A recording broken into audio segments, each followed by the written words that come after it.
Which takes me to the next point. It's about time we level with the American people. Tell them the truth. They are big enough to handle the truth. Those of you like me are the Vietnam generation. The one thing we can all agree on, whether or not we were for the war, against the war, went or didn't go, is that no foreign policy can be sustained in this country without the informed consent of the American people. We are not informing them as to the facts. You have Democrats running with me for president on my side, telling you exactly what you want to hear. I'll get the troops out tomorrow. It is physically impossible were I your president and ordered the total withdrawal of American forces beginning today to remove 160,000 American troops in less than 10 months.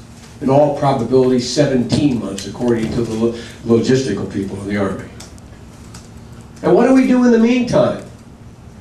I know some of you are angry with me as being the only presidential candidate to vote to fund the troops in this last vote of $97 billion. The implication was Biden's continuing to fund the war, he wants the war. No, Biden wants to protect his son.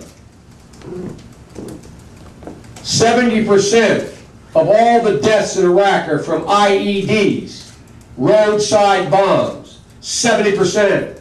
70% of the 25,000 badly injured are because of those roadside bombs.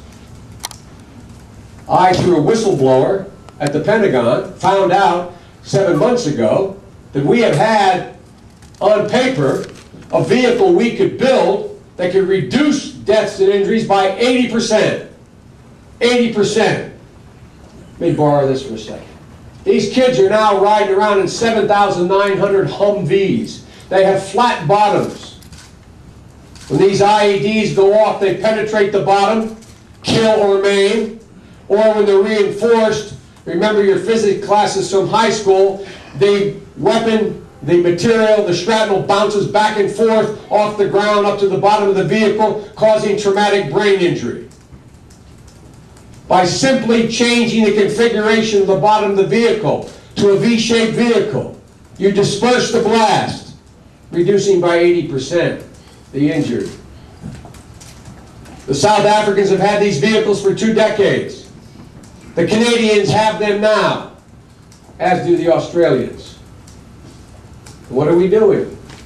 I find out, I get this memo, 2005, a detailed memo coming from our Marine commander in the field, detailing particularly how many pounds per square inch of blast needs to be able to be sustained by these vehicles. It gets buried in the Pentagon. USA Today, you may remember reading about 3 weeks ago, they documented that 751 young men are dead because we delayed by 2 years building these vehicles. How can you in good conscience, knowing it takes at least a year to get out, while getting those troops out, not spend the money to race to get these new up-armored vehicles called MRAPs, mine-resistant vehicles, in the field? I'm told we may have to leave them behind. Well, I'd rather leave them behind than leave behind dead Americans.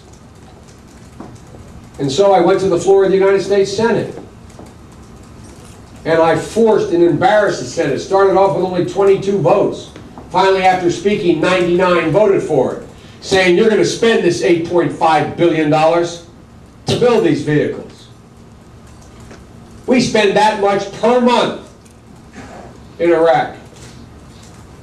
And so folks, it's time to tell you the truth. The truth is, you hear some candidates say, I'll get all the troops out. Fine, what are you going to do with the 4,000 civilians inside the green zone? Well, I'd leave enough behind to protect them. You know how many troops it takes to protect 4,000 people in the green zone? I've been there 7 times. I'm heading back for my 8th trip in a couple weeks. It will take a minimum of 10,000 Marines to do that. So it's time we tell the American people the truth. The truth is we must get out. The truth is this war must end. But the truth is it matters a great deal how we end this war.